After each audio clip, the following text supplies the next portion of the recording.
You're listening to The Head Trash Show with me, Alexia Leachman, author of Clear Your Head Trash.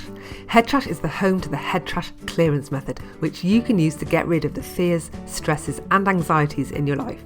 Every week I'll be sharing insights, stories and interviews to inspire you to clear your head trash so that you can find calmness, confidence and clarity in your life and work. To find out more about clearing head trash and creating a headspace, head over to clearyourheadtrash.com. And now for today's show. Hello and welcome back to the Head Trash Show. My name is Alexia Leachman. Thank you so much for joining me today. Now, admittedly, I've been away for quite a bit and I want to talk a little bit about my absence and what's been going on. But I also want to just tell you what you can look forward to in this week's episode. Today, I'm going to be sharing an interview I've had with Ela. Now, Ela is the founder of a mental health business and she's also a mum, so business owner, business founder. And during our conversation, we talk about mental health, mum's mental health, business owners and founder anxiety, imposter syndrome, boundaries, the importance of knowing your values and knowing yourself and how to be authentic. I mean, really, our conversation dances all over the place and it's really, really interesting. And I'm really pleased to be able to have spoken to somebody like Ela as I get back into the podcast, because really the conversation with Ela really touched on all the aspects of what I've been going through with my life recently, where I've been really having a break because I've been focused entirely on pursuing the dream life that I've basically been chasing for so long. And so the reason why I've been away for so long is because I was looking for a home, looking for a house where we were relocating to in the south of France, and things kept falling through, and then we had to look again, and then they fell through again, and then I was really ill and I was facing a lot of my own head trash and fears as I was having to face up to the reality of pursuing the dreams and how, you know, the stuff that you have to face up to when you're really at the precipice of making your dream life come true. It's not easy. And I hit a lot of blocks, fears. I fell down holes. My health kicked in. I mean, there was just all sorts of struggling on many levels going on that really forced me to take a much, much deeper look at my head trash. I looked into traumas. I was looking at my fears, new fears, stuff that I thought I dealt with that came back. And, you know, really it's been a very interesting process I'll be sharing a lot more about as time goes on, because I've learned so much about healing our own personal traumas, especially the traumas that we don't know about, the ones that are so buried deep within us that we've forgotten all about them, or we were never aware of them in the first place. So all of this is where I've been for the last goodness knows how long, but I am back now and ready to get back going into the podcast and sharing lots of great stuff with you on how you can clear your head trash so that you can find the calmness within, be happy and pursue the life and business of your dreams, whatever that might look like. So today's interview is kind of perfect for all of those things, because Ela has somebody that is also pursuing her dream business, and it took her, you know, she's been diligent about her own mental health and aligning a business that is aligned with her values, that is aligned with the dream life that she wants for herself. And with that comes having to face up to some of your mental health challenges. But also when you are a mother and a business owner, you've got to deal with the parenting aspect of all of that as well. And the importance of self-care really is important throughout all of that to ensure that you are able to kind of follow through on your dreams and live the dream life that you're going after. So the conversation with Ela today really does touch on all of those aspects. And I was really grateful to have a chance to talk to her about it, because we touch on lots of aspects of conversation that feel very familiar to me, you know, business and branding and being a founder and being a mum and all the stresses and stuff and imposter syndrome, all these things that I've wrestled with that I think a lot of people wrestle with. And so just speaking to somebody else like that was just wonderful. So yeah, here's the time that I spoke with Ela, which was not that long ago, only a few days ago now. And we've talked about all sorts of things. And what I haven't mentioned maybe is the bit where she really talks on why, you know, why you need to focus on your why as a founder business owner. But I think also that applies to your life as well. So I think when you listen to this conversation I have with Ela, there's lots to take on many levels, depending on whether or not you're an employee or not, whether you're a business owner or not, whether you're a mum or not, or a parent or not. There's much here for everyone. So I really do hope that you get as much from this conversation as I did. I hope you enjoy it. Hello, Ella, and welcome to the podcast. Thank you for coming on. Hi, nice to see you. So just before we dive in, Ella, would you mind just sort of telling us a little bit about who you are and what you do? Sure. So my name is Ela. I'm a founder of a company called Virtually Thrive. Virtually Thrive is educational materials, programs, ebooks, e-courses about mental health. I've set up this company on being inspired by my own journey in motherhood and seeing how good and bad mental health impacts families. So the purpose of my business, of my company, is to inspire people to improve their emotional well-being in families. I'm also a podcast host at Virtually Unbreakable. So I have my own podcast talking about mental health. Fabulous. So on the one hand, you're building a business around mental health, and also we're going to be talking about your own journey with your own mental health. So this is I find it really interesting because obviously we all wrestle with mental health. And even those of us that work in mental health and help other people with their mental health, that doesn't mean that we don't get to experience it. It doesn't give us a carte blanche to go, oh, well, just because we work in it doesn't mean we don't have it. In fact, because we're aware of it, or at least I find that, because I'm aware of my own mental health, I'm kind of more... when I spot it, I'm kind of more, do I take it more seriously or do I think it's worse than it is? I don't know what it is. It kind of feels that because I know what I'm looking at, I kind of recognize it, and therefore maybe it appears, I don't know, do you feel that when you think about your own mental health? Yes, so absolutely. So no one is immune to stress or anxiety, including the people who work in mental health area. And I'm certainly the walking and talking example of that. So I feel that especially founders and especially women founders needs to really invest in self-care and prevent poor mental health, because many of us women are mothers and wives and partners, and other people are relying on us being emotionally stable, being balanced, being able to manage difficult life situations. So the self-care for parents, which is what I do professionally, but also for my own perspective, is super important. And I think it's an area that really needs talking about. People are not talking about this enough because this whole stigma related to mental health still exists in media and in our lives. But there needs to be more conversations like this one about what can we do to improve our mental health and be in control of our lives a bit more. Now, so what are some simple things that you think people can do to better manage their mental health? And you also use the words prevent, problems with mental health. So do you believe that you can prevent problems with mental health? Okay, so how can we go about doing that in your view? Yes, so I think the complex thing about, so I'm going to talk about parenting for a minute. The complex thing about parenting, being mom and dad, is that we have no impact on how we were raised when we were kids. And unfortunately, quite often subconsciously, we copy what we've learned in our childhood, in our families. But the first step and that can be healthy and unhealthy. So the first step to stop that circle is to build awareness. So I think what we need more of, regardless of whether you are female founder, stay-at-home mom, or a busy dad, is that we need to prioritize our self-care, and we need to build self-awareness.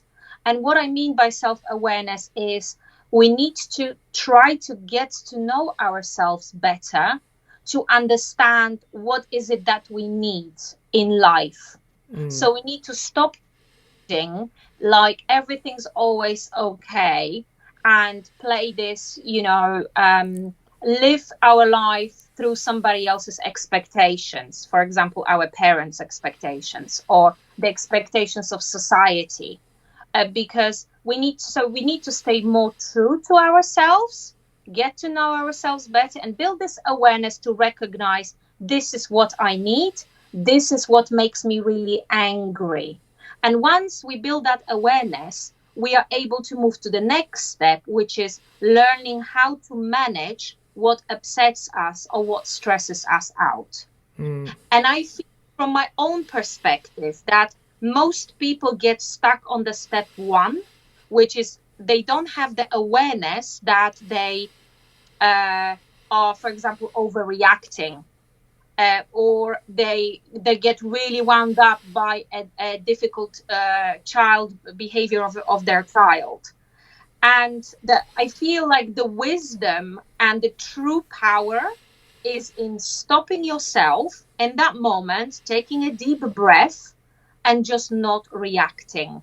And instead, you know, taking a deep breath and saying something that is balanced. And this is where the true power lies, I think. I mean, this is my opinion, but I think most people get really reactive in stressful situations, in parenting, in our companies, and they all, yeah.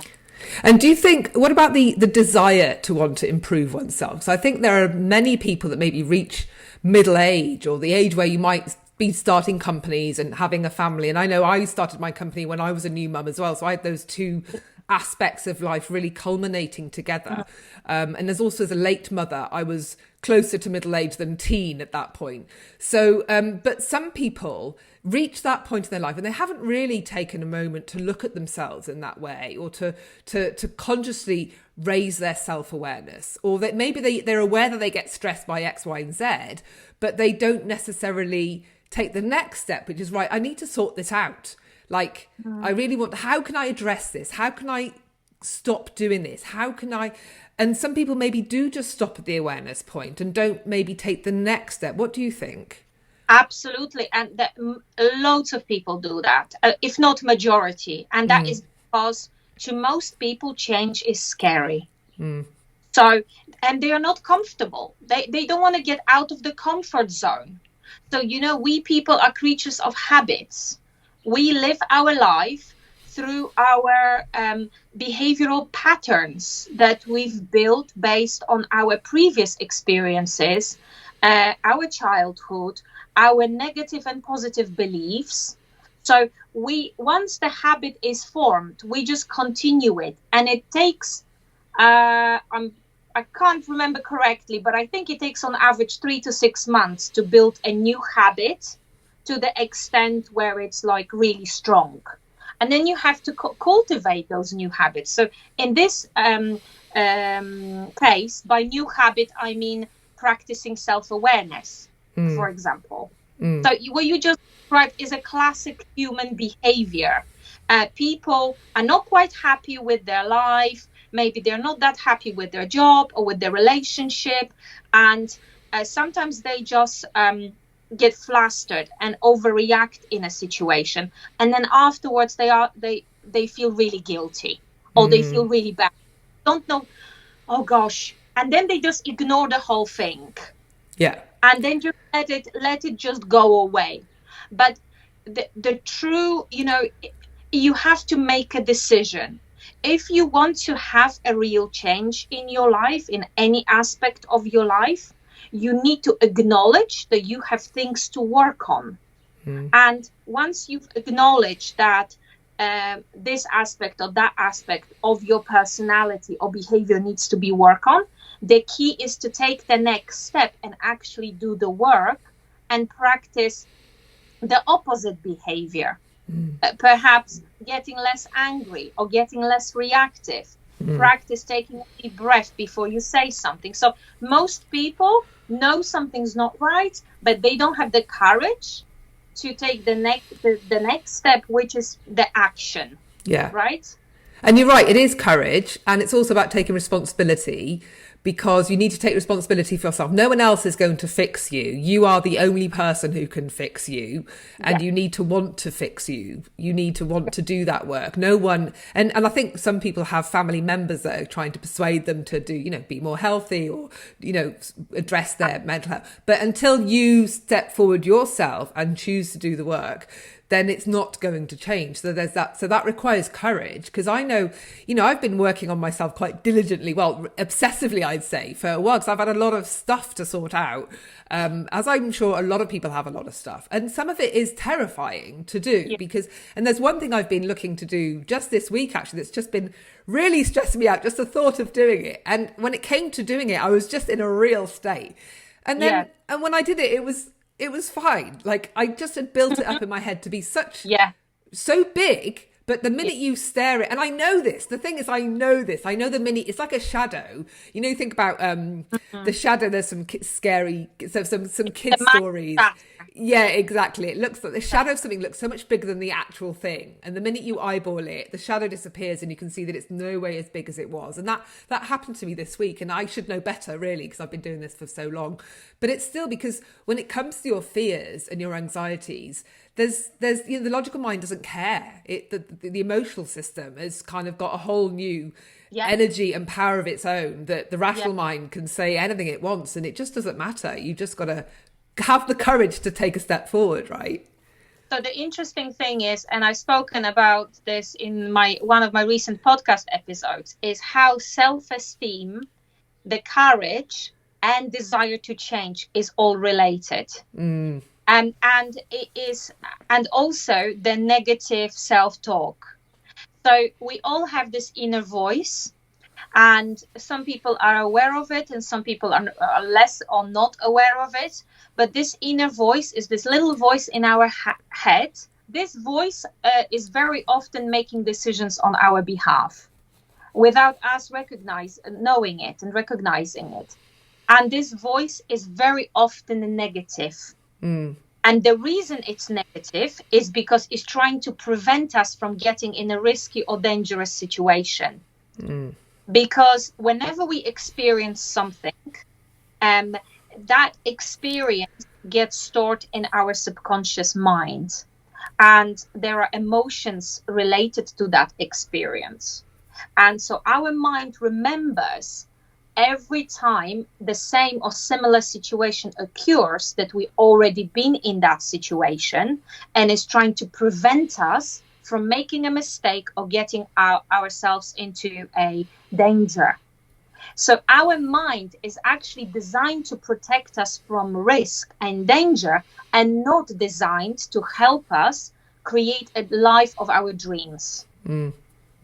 So we need to break certain, neural connections and create, and we do that by creation of new habits.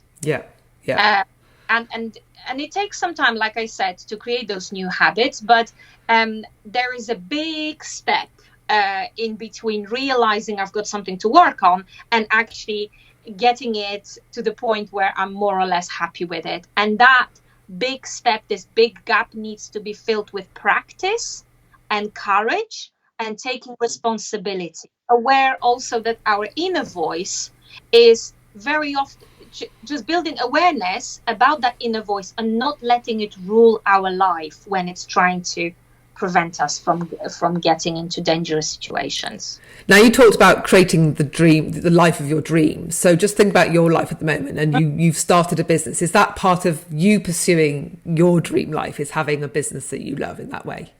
100%. So I feel like many women out there, which again is something that is not very often mentioned or spoken, like many women, female entrepreneurs out there, I struggle with my time management. I struggle with prioritization, and sometimes self-care as well. But the purpose I've created Virtually Thrive and Virtually Unbreakable is in order to pursue my dream of inspiring people to have healthier, more balanced lives. And I want to talk about the topics, and I do talk about topics that are perhaps a little uncomfortable to talk about, like conflict in the family and so on, because this is something I believe that only honest conversations are going to change anything for people. So as a founder then, have you struggled with anxiety that is related specifically to creating a business? Yes, so I think most of my anxiety in early days was related to getting into a new area, which was mental health for me. Because previously to that, I worked in human resources. And after giving birth to my son, I decided to start a new business in mental health area. So most of my anxiety was related to the fact that I didn't know how to do things. Yeah. I didn't know if I'm doing the right thing. I didn't know how do I build an app. I didn't know, what most of my day should be spent on and what should be less of a priority. So I've learned, like many people, I've learned by doing things, but I had the courage to persevere and go ahead and learn from my mistakes. And then one of the main things I've learned there is to not beat yourself up when you make mistakes. And I think that's a real thing that loads of women out there need to practice. I'm not saying I've mastered it, but I think women are more prone to self-criticism comparing to men. And that, again, that inner mind chatter comes into question a lot. Because you think like, who am I to do this? What if people are not going to believe me? What this imposter syndrome kicks in. Yes. And the important thing is really to be kind to yourself, to be your own best friend, and to have your own back, and to say to yourself, I'm fine. Everything's under control. I've got this. Day by day, in making progress day by day, however slow it is. But just not giving up on your dreams, just fearing this. So you talk about imposter syndrome and sort of talking, you're like almost being your own cheerleader and reminding yourself that you have got this. But were there days where you were like, no, but I haven't got this, and what if they don't listen to me, and who the hell am I going into mental health after being in human resources? I mean, were you wrestling with those kind of things? How did you kind of win the battle in your head? So I wouldn't say I've completely won the battle, because I still have days when that negative self-talk kicks in and the imposter syndrome is stronger on some days than on others. But I certainly made progress from that being 50% of my time to now that being maybe 10% of my time. So how I did that is by actually self-care. Yeah. Founder. So, like, what kind of things would you consider self-care? So when I was getting stressed out, for example, that affected my sleep, that affected how snappy I was with my husband. I would then just become really disciplined about going for a run every morning. And I would literally dedicate an hour every morning before I do, and ideally before I looked at my emails. Put my running outfit on and jogging pants, and just go around the house, around the little heath that I have here, and just breathe and look at the trees and absorb the fresh air around me. And I would do like a combination of walking and running. Whenever I felt like I had loads to process in my head, I would do more walking. But whenever I just needed to be energized and just felt like everything's in order, I would run. So I kind of listen to my body and I listen to my head. But for me, it's always nature.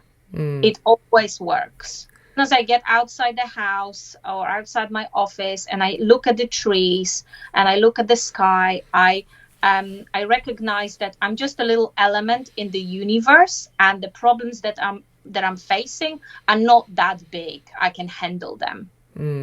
I've started doing exactly the same thing, actually, in terms of really prioritizing my self-care and choosing, like, once I drop off the little one at school, then from then on I go off for a walk or a run for an hour, come back, And then I give myself some time when I've come back to really kind of, because I often get loads of inspiration or ideas when I'm out in those environments. And I've got lots of really good nature here, and it just really feeds my soul really powerfully. And then I kind of digest it a little bit when I get back before I even come to my desk. And it allows me to really just have some, I don't know, it means I come to my desk really in a really good place. And I can think about it calmly. Yeah, fresh. And it's made such a difference to the way I'm working, and also just not taking everything I'm doing so seriously. I used to try and get so much done all the time and be super, super efficient. And I've just like really just pulled back from that and just really doing it with more ease and flow, rather than kind of trying to be this super efficient tick, tick, tick, to-do list, done, done, done, done, done, and ramming my week full of stuff. And actually there's space for more magic in that, which with the work that I do, I like magic with my work. So that's kind of working for me. Obviously, some people can't work like that because they've got very different working lives, but that's kind of worked for me. So what about in terms of other aspects? You mentioned an app, so I'm just thinking about other aspects of your founder journey that might be super stressful, or like, were you familiar with apps before? I mean, that feels like a sort of big learning curve potentially. Absolutely, 100%. But I'm someone who loves learning, and I think the reason I do what I do is because I have the courage to do something new, and because my self-esteem is in a good place, is positive, always has been. I was raised by my parents believing that I can do anything. I feel like if I make a mistake, I make a mistake. As long as it's not a huge financial mistake for me. Time is, I want to dedicate my life to educating people about how to better take care of themselves and their families. So what is more important than that? For me, there's nothing other than my family is more important than that. And here a little mistake here and there about design of the app or a name of an app, or I've got 2 failed trademark applications behind me. I've got companies opposing my trademarks. I have a number of contractors that I worked with and it didn't work out. But I think the idea is to see that as learning lessons rather than mistakes. And that's one part of it. And another part of it is that focusing on that end goal. I think whenever you do something new and you get out of your comfort zone, you are going direct towards the direction of your dreams. You're getting out of your comfort zone and you're pursuing a new route that takes you closer to your goals and closer to your dreams. And if you keep that end goal in mind, whenever things get tough, that will really help you. It helps me. So. Yeah, I would agree with everything that you said. It sounds to me like you've been fortunate in that your parents blessed you with this really positive mindset that really has helped you, so that when you are facing times of struggle or stress, that you've got a ready-made inner voice almost that says you've got this, you can do this, that you can do what you set your mind to. That has really kind of helped. It sounds like that's helped you a lot along the way. Is that fair to say? Yes, it definitely formed the basis, but that's not to say I don't have to practice it. Yeah. I still have to do the work of balancing myself out.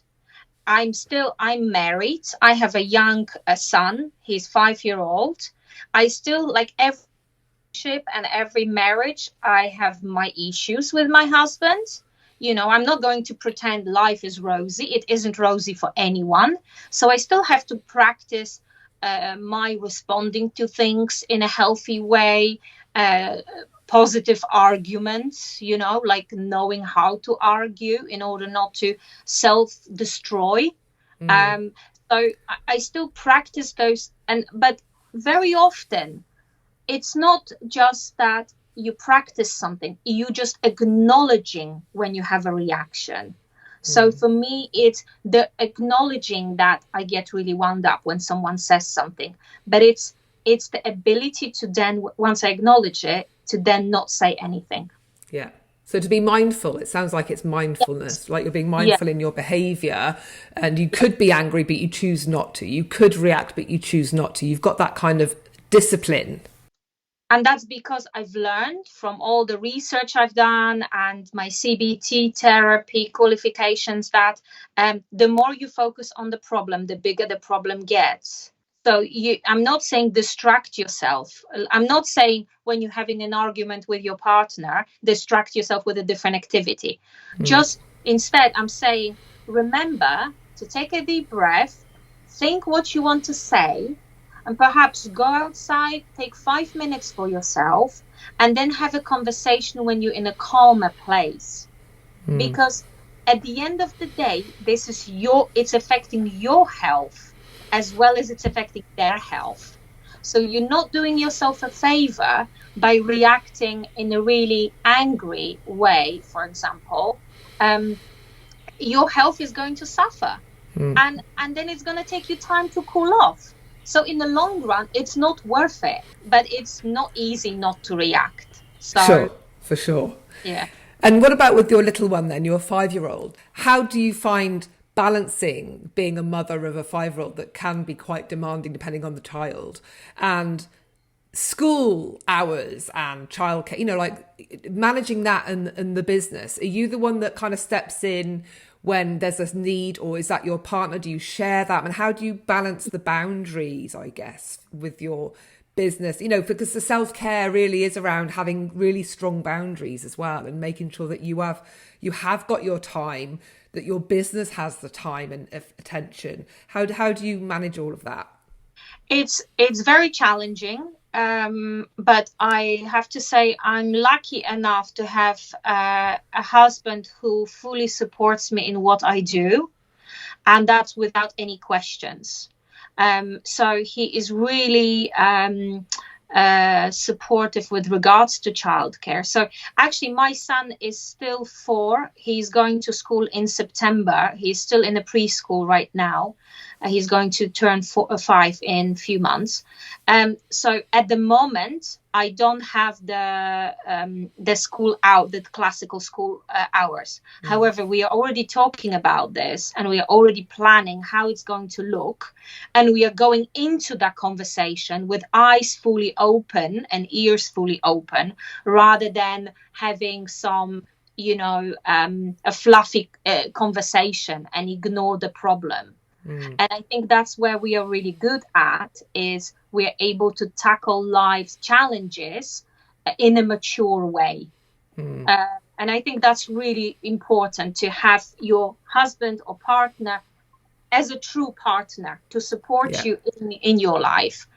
But saying that, this week has been a nightmare. My son has not been well. And then following that, my husband was not well. So I felt like I had to pull up my socks, and I had to do the heavy lifting, and I had to do more cooking and more cleaning, which I don't enjoy. And at the back of my mind, that inner voice was kicking in saying, look at this, look who you are. You're just a housewife. Uh, and I really was raring to go to my office in London, but I couldn't because I had to do a number of other things, which is the life of a modern mom, right? But I think at that point, what I've learned to do is to stop being so harsh on myself. I've stopped being really, really self-critical. And I'm just getting the job done, and I'm quickly getting out of the house to my office, even if it's just for 2-3 hours, Yeah. instead of spending the whole day in the office. So I've just learned with time how to be kinder to myself, and not criticize myself, or label myself as just a mom or just a wife, or I think life. Jordan Peterson, I'm not sure if you're familiar with him. He talks very openly about the common challenges women face and men face, relationships. And he very openly mentions, how challenging women's lives are, and that there isn't enough honest conversation about with younger girls, about what life is going to be like when they grow up. It's about this, oh, I'm going to become a mummy and I'm going to have a career. And he clearly states that having a career is not something most women have once they become moms. They usually, if they're lucky, can have a job that pays the bills. But career is something that about 10 to 15% of women have once they became mothers. So we really have more honest conversations about the expectations and with our children, especially once they become, I feel, teenagers and come close to their 20s and they're in their early 20s, about what is it that they're passionate about, what is it that they want to do, and build a healthy expectation as much as possible that they hold towards their future. And for little girls to learn that being independent is extremely important. Financially independent, having a job or a career to pursue is very important, because not all women find fulfillment in being a mom. And not all women want to be a mother either. It's not a required thing for women is to become mothers. They can choose not to be, and that's fine. But I think the problem is here, you see, society puts that expectation on you, and your parents and your friends who are getting married are putting that expectation on you, or you putting the expectation on yourself that I should do what they do because everybody else does it, I should do it. And of course you get the brave women and the brave men saying, actually, I don't want children. And you know what? I have so much respect to those people, because they know themselves enough to know what they want and what they don't want. And that is key to happiness. Absolutely. Yeah. Doing something that is right for you. But again, knowing what's right for you, I think takes back to that self-awareness thing that we were talking at the beginning, because some people don't know what's right for them because they don't really know who they are. I've worked with a lot of people who've reached that middle age point, and particularly those in a career, a very successful career, who are very, very near the top of the tree in the organisation, and they're just not happy, and they've just kind of pursued and become successful and become promoted, and they've, it might have been on the back of a job, their first job they landed out of university, that they only got it because it's the only one they could get. They didn't necessarily choose that one, and then they just kept going up and up and up, and here they are in their mid-40s going, oh, but I don't even know if I like this. Like, what would I do if I could do anything?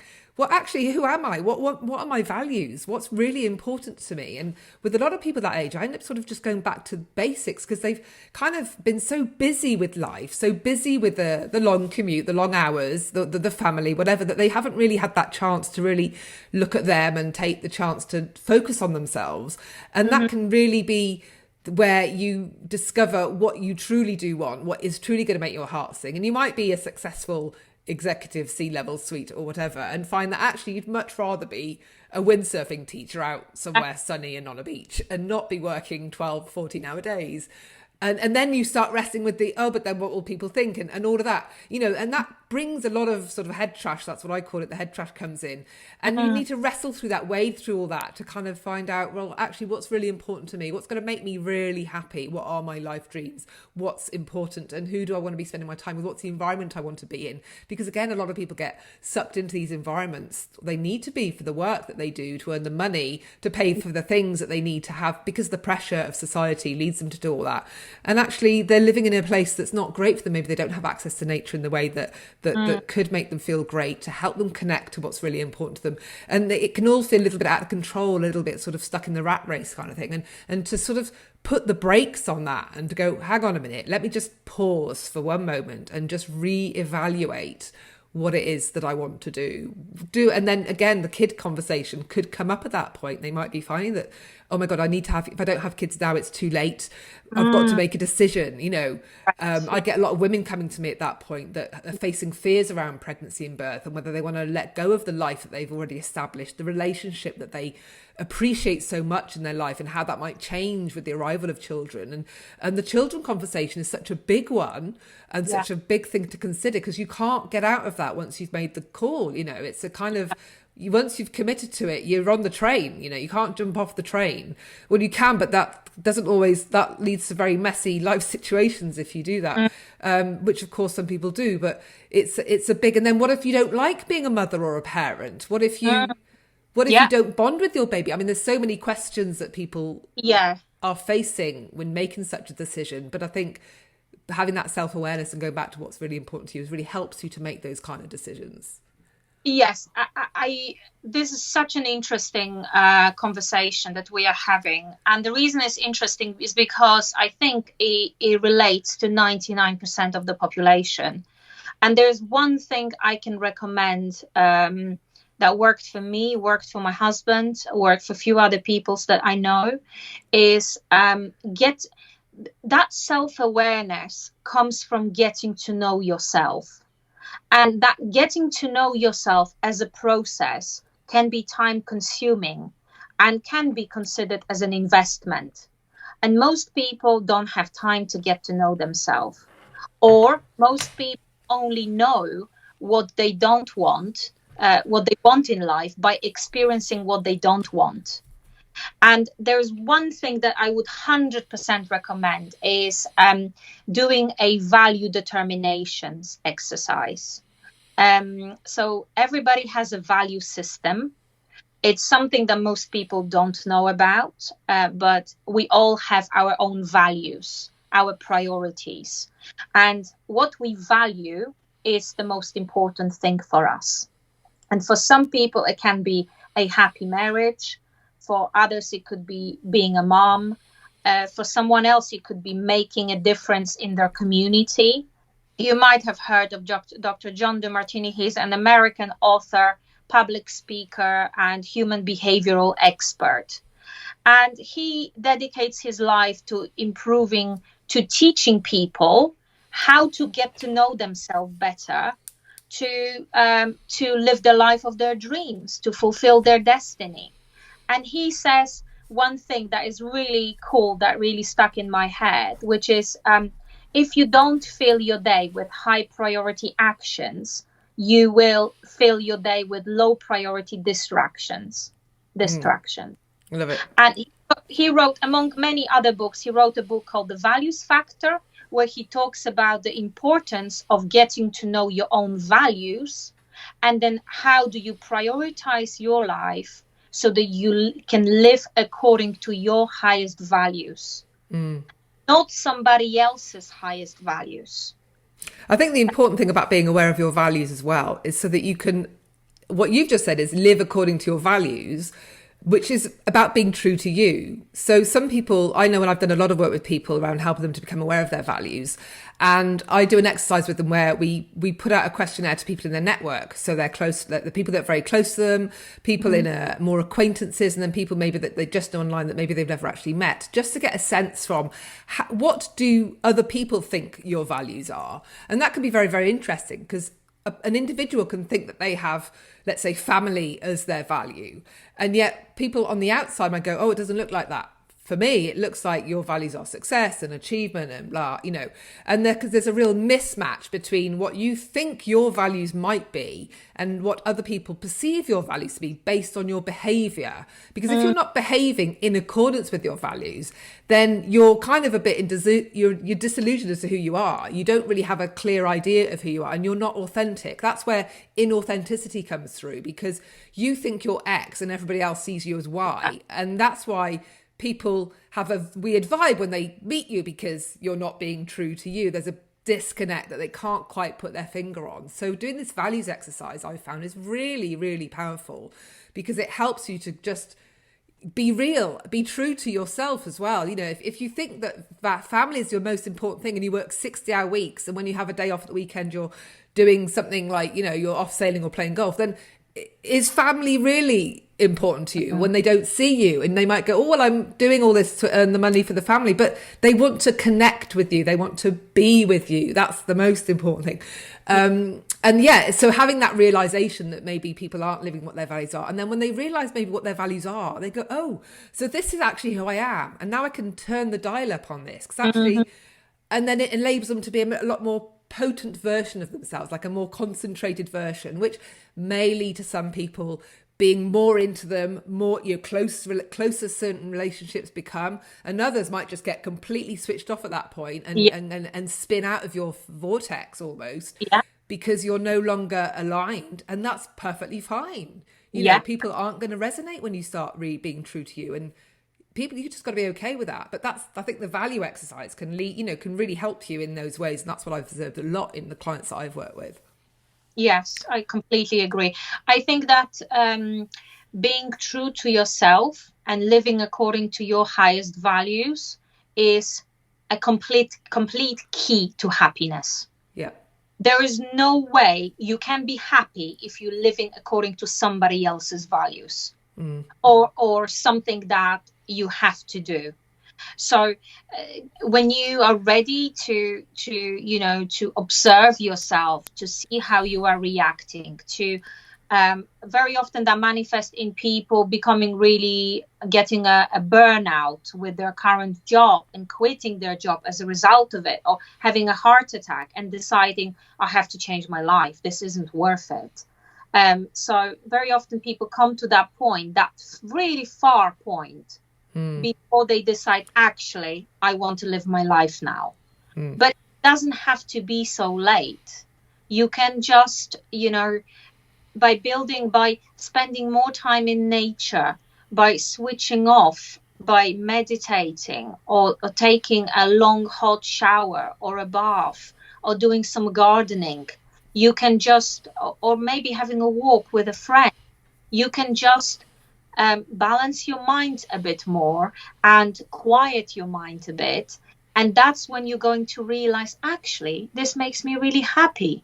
This makes me really peaceful. Why don't I build this into my weekly schedule?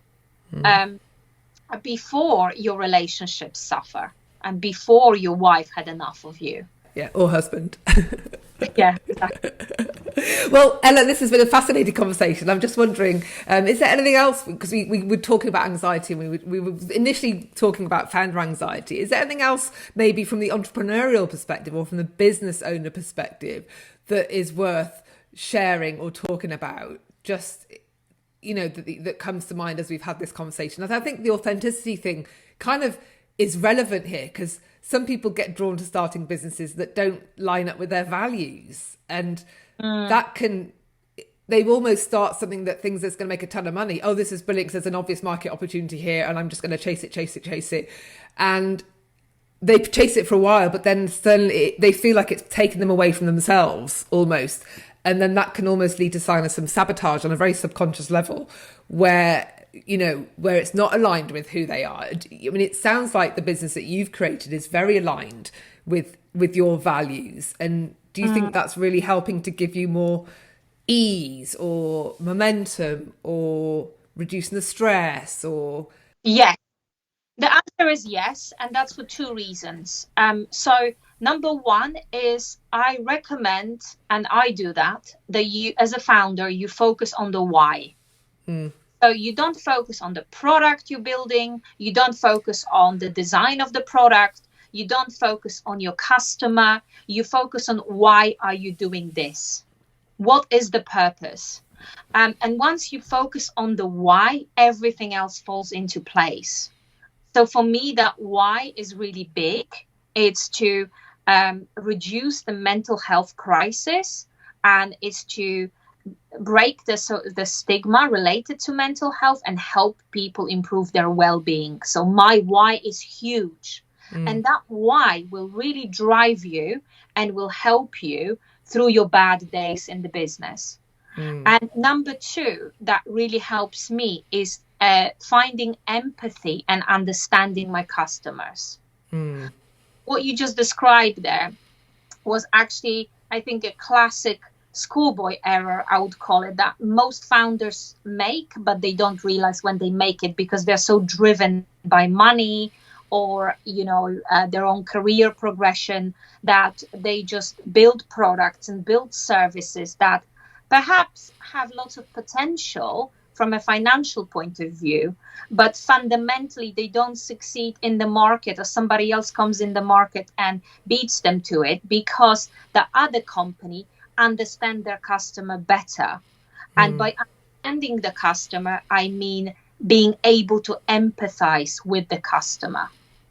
So it's not just about knowing the customer profile. It's not just knowing, oh, it's 20 to 30-year-old being based in the UK, speaks English, has this type of income. It's not just the customer profile. It's about knowing, what do my customers really struggle with?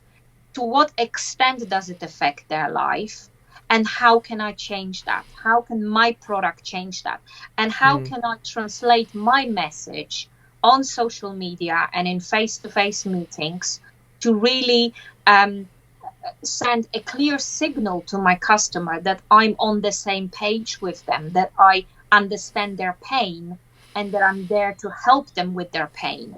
And come from that place of service, and you come to almost rescue them and save them from experiencing that pain, wherever that might be. They look at you completely differently. They don't look at you like a product or a service. They look at you as someone they can trust. I think that trust is crucial. So for me, because I'm an empathic person, I have lots of empathy for my customers. I'm a mom. I understand the challenges of parenting.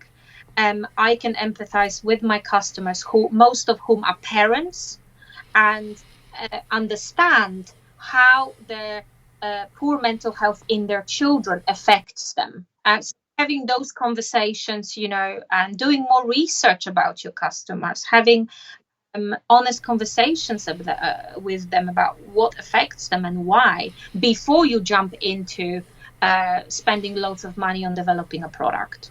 And it sounds that when you describe what you've just described, it sounds very much the things that are super relevant to the founder owner, the one that's starting, that's planting the seed of this business, as they need to, they're often going to be operating probably with a small team, if any team at the beginning, and growing it and really establishing those brand values and the company.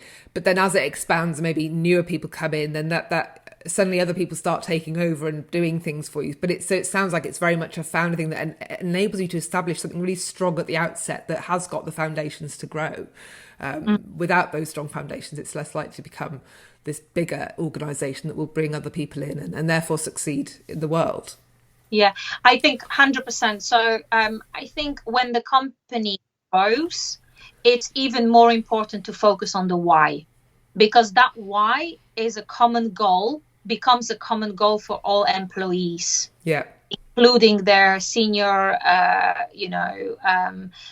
people in the company, including newcomers. If you focus on the end goal, on the purpose, why do we do what we do?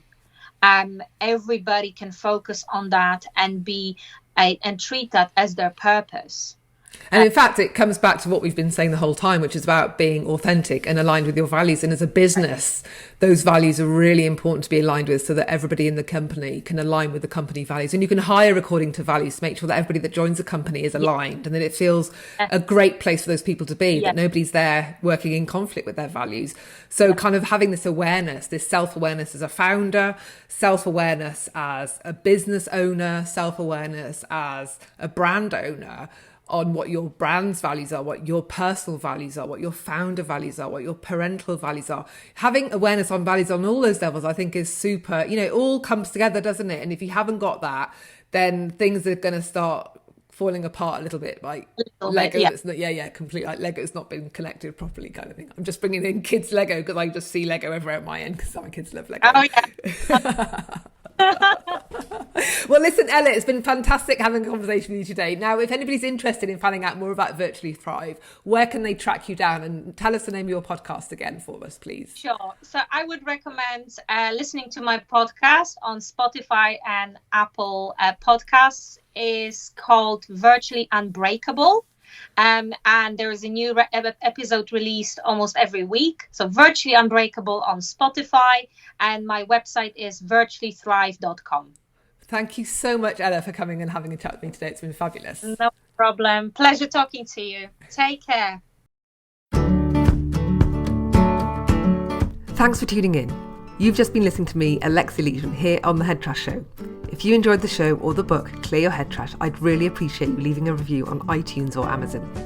Stay tuned for upcoming episodes for more insights, interviews and inspiration for clearing your head trash and reclaiming your headspace. Until next time, bye for now.